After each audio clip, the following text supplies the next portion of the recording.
అసలు లక్ష్మి అన్న మాటకు అర్థం ఏమిటో తెలుసా అండి? యథార్థమైనటువంటి లక్ష్మి భక్తియే. అందుకే అసలు గొప్ప లక్ష్మీ సంపన్నుడు ఎవరో తెలుసా? నా తల్లి నా తండ్రి నాకుండగా నాకింక లేనిదేమిటన్న నిత్యతృప్తుడై ఉంటాడు. అంత నిత్యతృప్తి కలిగిన వాడెవరున్నాడో వాడు ఇతరుల కొరకు ప్రార్థన చేసేవాడు, ఇతరుల కొరకు అమ్మవారిని అడిగేవాడే కానీ తన కొరకు అడిగేవాడు కానే కాడు. ఎందుకని ఆయనకి ఎప్పుడు ఒకటే తృప్తి. నీలమేఘ శ్యామ నీవి తండ్రివి మాకు కమలవాసిని మమ్ము కన్న తల్లి, నీ భక్తవరులంత నిజమైన బంధువుల్ నీ కటాక్షమే మాకనేక ధనము, నీ మీది కీర్తనల్ నిష్ప్రపంచపు విద్య నీ కటాక్షమే మాకనేక ధనము. కాబట్టి తోయజాక్ష నీ పాద తులసిదలము రోగములకు ఔషధము, బ్రహ్మరుద్ర వినుత భూషణ వికాస శ్రీధర్మపుర నివాస దుష్ట సంహార నరసింహ దురిత దూర అని ఆయన నమ్ముతాడు. కాబట్టి ఆ నీలమేఘ శ్యామ నీవి తండ్రివి మాకు, నీలమేఘం ఎలా ఉంటుందో అటువంటి కాంతి కలిగిన ఓ తండ్రి నీవు మా తండ్రివి. కమలవాసిని మమ్ము కన్న తల్లి, ఆ లక్ష్మీదేవి ఉందే ఆవిడ మా అమ్మ. నేను లక్ష్మీనారాయణులకు కొడుకునై ఉండగా నాకు లేని దేవుడు చెప్పండి. అసలు నాకు లేనిది ఏమిటి? నాకు ఎప్పుడు ఏది కావాలో అది ఈశ్వరుడు ఇస్తాడు. అన్నీ ఉన్నాయి, చాలా ఉన్నాయి అనుకున్న వాడికి అర్ధరాత్రి అవసరం వస్తే ఏటీఎం కార్డు మీద 20,000 కన్నా పుచ్చుకోలేడు. లక్ష్మీదేవి అనుగ్రహం ఉన్నవాడికి ఎప్పుడు ఎంత అవసరమో అంత ఈశ్వరుడే, ఆ లక్ష్మీదేవి ఎవరి రూపంలోనో ఇచ్చి ఆదుకుంటుందంతే. ఎందుకని? ఆయనకి వెంపర్లాట లేదు, ఆయన తనంత తాను వెతుక్కోవలసిన అవసరం లేదు. తనని నమ్ముకున్న ఇంత భక్తుడు వెళ్లి తను చెయ్యి చాపి అర్థించవలసి వస్తే వాడు నా కొరకు రక్షింపవలయువాడు అన్నాడు ఆయన. ఒకానొక చోట భాగవతంలో వామనమూర్తి యొక్క ఘట్టంలో అన్నాడు, నేను ఎందుకు రక్షిస్తానో తెలుసా నా భక్తుణ్ణి? వాడి కొరకు కాదు, వాడు నా కొరకు రక్షింపవలయువాడు. నేనున్నానని లోకం ఎందుకు నమ్ముతుందో తెలుసా? నన్ను నమ్ముకున్నవాడిని నేను రక్షించాను కాబట్టి. నన్ను నమ్ముకున్నవాడు కూడా చెయ్యి చాపితే అమ్ముందని ఎలా నమ్ముతాడు? అందుకే అమ్మని నమ్ముకున్నవాడు నిత్యతృప్తుడు. అసలు వాడికి తృప్తి లేకపోవడం ఉండదు. మీరు ఒక్కటి ఆలోచించండి. నేను ఇంట్లో ఉంటాను, ఈ దేశాన్నంతటినీ పరిపాలించే చక్రవర్తి ఓ ఇంట్లోనే ఉంటాడు. కానీ చక్రవర్తిది నిత్యతృప్తి. ఎందుకని? ఇదంతా నాది, ఈ 4 సముద్రముల మధ్యలో ఉన్న భూభాగం అంతా నాది, నీ చక్రవర్తిని. ఆయన ఉత్తరీయం తీసి నేల మీద వేసుకు పడుకున్నాడు. ఆయన చక్రవర్తి కాడా? అంతా నాదన్న తృప్తే ఆయన చక్రవర్తిత్వానికి కారణం, ఆయన తృప్తికి కారణం. నిజమైన లక్ష్మీభక్తుడికి ఉండే లక్షణం ఏమిటో తెలుసా అండి? నిత్యతృప్తి. సిగ్గుపడిపోతాడు నాకు ఇది లేదని చెప్పడానికి. నాకేది ఇవ్వలేదు ఆవిడ. చాలా మందికి లోకంలో కళ్ళు లేవు, నాకు కళ్ళు ఇచ్చింది.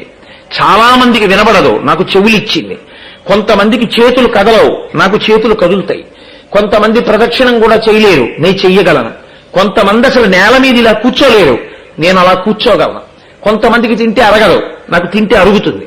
కొంతమందికి పడుకుంటే నిద్ర పట్టదు, స్లీపింగ్ టాబ్లెట్ వేసుకోవాలి, నాకు ఇలా పడుకుంటే నిద్ర పడుతుంది.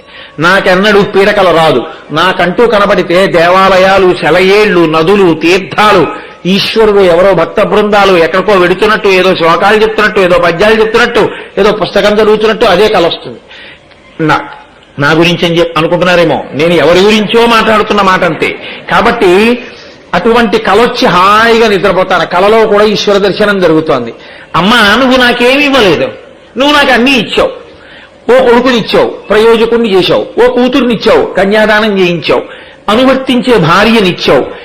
నన్ను చక్కగా తీర్చిదిద్ది భగవద్భక్తితో ఉండే జీవనాన్ని అలవాటు చేసి నువ్వు 11 మాటలు రామనామని చెప్తే కానీ పాలివ్వనరా తాగడానికని ఉగ్గుపాలతో రామనామాన్ని అలవాటు చేసినటువంటి అమ్మ కడుపున పుట్టే అదృష్టాన్ని ఇచ్చావు. మహాభక్తి తత్పరుడైన తండ్రికి కొడుకుని చేశావు. అమ్మా, నువ్వు నాకేమి ఇవ్వలేదని నిన్ను నేను అడగనమ్మా, సిగ్గు కదా నిన్ను అడగడానికి. నువ్వు నాకు ఇవ్వని దేవుంది కనుక నాకు అన్నీ ఇచ్చావమ్మా. కాబట్టి నేను నీకు అందుకే నమస్కారం తప్ప నేను నిన్నేమని అడగను అన్నవాడెవరో వాడిని చూసి ఆవిడ పొంగిపోతుంది. నీకు ఎన్నిస్తే నీకు తృప్తి నాకు చెప్పు. కోరికే అన్నది అగ్నిహోత్రంలో నెయ్యి పోయడం లాంటిది. అది కోరికే తీర్చుకుని తీరేది కాదు, కోరికే పరిశీలనం చేత పోయేది. పోతే తృప్తి. కాబట్టి అమ్మవారి అనుగ్రహం కలగడం అంటే, లక్ష్మీ అనుగ్రహం కలగడం అంటే నిజానికి ఏమిటో తెలుసా అండి? జ్ఞానము కలుగుటయే. నేను తరచు చెప్తుంటాను, భగవాన్ రమణులకు ఓ తువ్వాలుండేది. ఆ తువ్వాలు ఓ గోచి, ఆ గోచి అలాగే ఉండేది. ఒకసారి ఆయన గోచి శుభ్రంగా కన్నాలు పడిపోయింది. ఆయన పెట్టుకునేది ఆ గోచి. ఆ గోచి కన్నాలు పడిపోతే ఆయన ఎవరిని అడగలేదు. ఆయన గిరి ప్రదక్షిణం చేస్తున్నారు.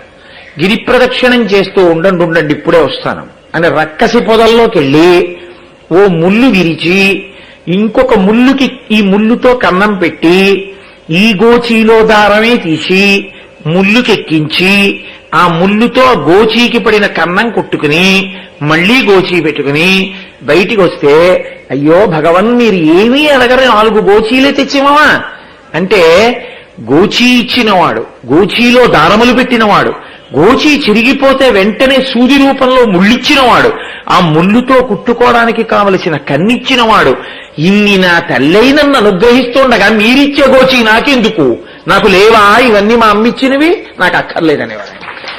ఆ నిత్యతృప్తుడున్నాడే వాడు నిజమైనటువంటి లక్ష్మీ కటాక్షం ఉన్నవాడు తప్ప ఇంకా అమ్మవారిని లక్ష్మీదేవిని పూజ అంటే పుచ్చుకోవడానికే అని మీరు అనుకోండి.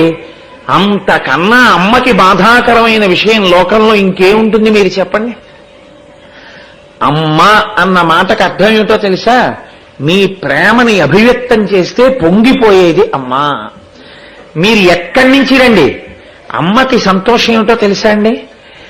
102 జ్వరంతో అమ్ముందనుకోండి, అమ్మ నువ్వు నేను చూడడానికి వచ్చాను, నువ్వు జ్వరంగా ఉంది, నువ్వు లేవకమ్మా మంచం మించి, నువ్వు అలా పడుకో, మేము వండుకు తింటాం అన్నారనుకోండి. మీరు చాలా ఇళ్లలో చూస్తూ ఉంటారు ఈ విషయాన్ని. 102 జ్వరంతో ఉన్న అమ్మని చూడ్డానికి కొడుకొస్తే ఆవిడేం చేస్తుందో తెలుసా అండి? ఉండమ్మా వాడికి ఆ చింతకాయ పచ్చడి, కొత్త చింతకాయ పచ్చడి అంటే ఎంత ఇష్టం వాడికి. చిన్నప్పుడు అమ్మ చింతకాయ పచ్చడి చేశావా అనేవాడు. ఆ దిక్కుమాలిన జ్వరం ఏం చేస్తుంది, లేదు ఆ చింతకాయ పచ్చడి ఒక్కటి చేస్తానని లేచి వచ్చి ఆ పచ్చడి ఒక్కటి వాడికి బాగా మెత్తగా చేసేస్తే ఇష్టపడ్డావు. కొంచెం పచ్చి విచ్చిగా ఉండి కాస్త గుండ్రంగా ఉన్నటువంటి మినప్పప్పు ఎక్కువ పోపేసి వండితే వాడు ఆ మినప్పప్పులు ఏరుకుంటూ చింతకాయ పచ్చడి కలుపుకు తింటాడు. కాస్త చింతకాయ పచ్చడి చేసి వెళ్ళి పడుకుంటానని 102 జ్వరంతో చింతకాయ పచ్చడి చేసి పెడుతుంది. అది అమ్మ అంటే. అటువంటి అమ్మ మీకు ఏది ఇవ్వడానికి సిద్ధంగా ఉంటుంది. అసలు ఇంకొక మాటకు వస్తే అమ్మ ఒక్కతే అనగలిగిన మాట ఒకటి ఉంటుంది, నా ఆయుర్దాయం కూడా నువ్వు పోసుకు బతకరా అంట. తప్ప వీడేమైనా నీ బతకాలని అమ్మ అందం. అలా అనగలిగినది అమ్మ ఒక్కతే. అటువంటి అమ్మని అడగడం సిగ్గు కాదు. నీకేం కావాలో ఆవిడ ఇవ్వదు. నీ చంటితనం నుంచి ఇచ్చింది, ఎప్పుడూ ఇస్తుంది. అమ్మ నాకేమివ్వలేదన్నవాడెవడో వాడు లక్ష్మీ కటాక్షమును పొందినవాడు. ఎంత ఇచ్చినా చూసుకుని ఏడిచిన వాడెవడున్నాడో వాడు లక్ష్మీదేవిని బాధ పెట్టినవాడు, అమ్మని బాధ పెట్టినవాడు. అసలు లక్ష్మీ కటాక్షం కలగడానికి ఆధారములు 2. ఒకటి విష్ణువును కీర్తించుట. ఎక్కడ శ్రీమన్నారాయణ సంకీర్తనం జరుగుతుందో అక్కడ ఆవిడ ఉంటుంది. ఆవిడ మహాపతివ్రత, నిత్యానపాయని. ఆయన్ని స్తోత్రం చేస్తే ఆవిడ వస్తుంది.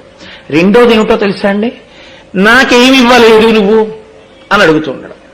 మరి కష్టం వచ్చింది నీకు, అమ్మా ఈ కష్టం రూపంలో ఏదో పాపం పోగొట్టుంటావు.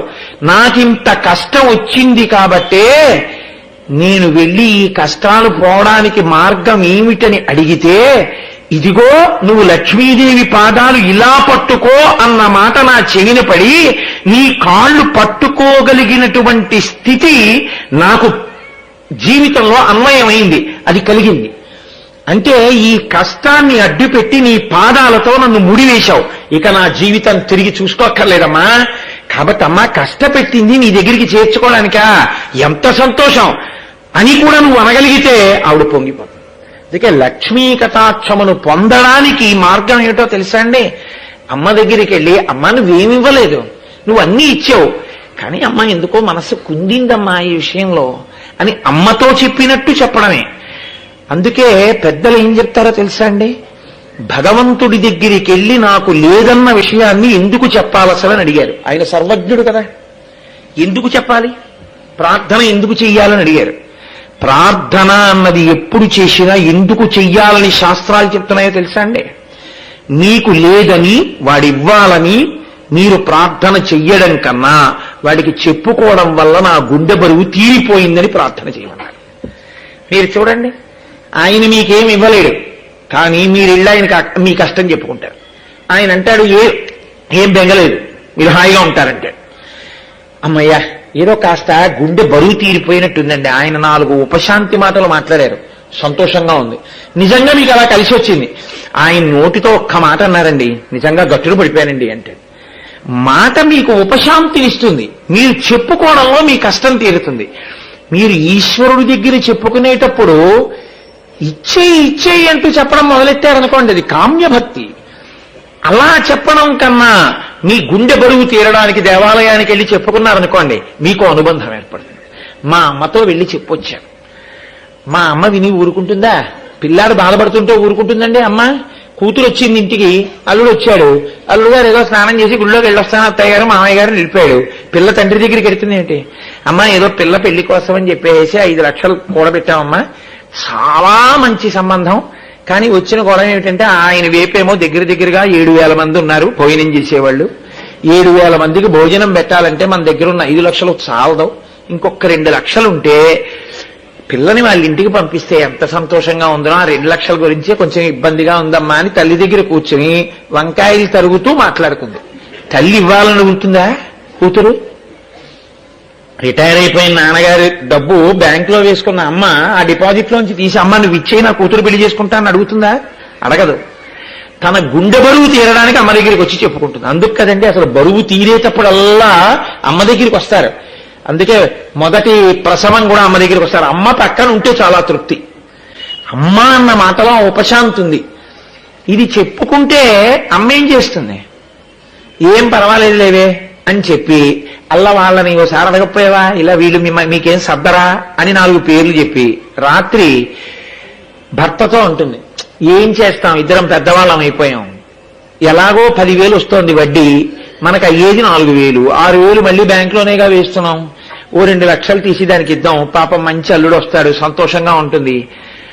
అడగక్కర్లేదు, మర్నాడు పొద్దున్న చలివిడి పెట్టి ఈ 2 లక్షల రూపాయలు కూడా ఇచ్చి, మీకోసం కాకపోతే ఎందుకే కాటికి కాలు జోపుకున్న వాళ్ళ మాకు ఈ డబ్బు, చక్కగా పెళ్లి చేయి అని 2 లక్షలు ఇచ్చేస్తుంది.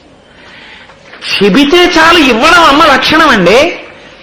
అమ్మ అన్న మాటలో ఇవ్వడం ఒక్కటే తెలుసు. అమ్మ అన్న మాటకి పుచ్చుకోవడం కానీ పుచ్చుకోవాలన్న ఆశ కానీ లేదు. అమ్మ అడుగుతుందేమో అనుకున్నవాడెవడో వాడే కుపుత్రుడు. అందుకే దేవి అపరాధ క్షమాపణా స్తోత్రం చేస్తూ శంకర భగవత్పాదులో మాట అంటారు, కుపుత్రో జాయే తత్వచితపి కుమాతాన భవతి. దుర్మార్గుడైన కొడుకుంటాడేమో, దుర్మార్గురాలైన తల్లి లోకంలో ఉండదు. అమ్మ అన్న మాటలో ఆ గొప్పతనం ఉంటుంది. వెంకటే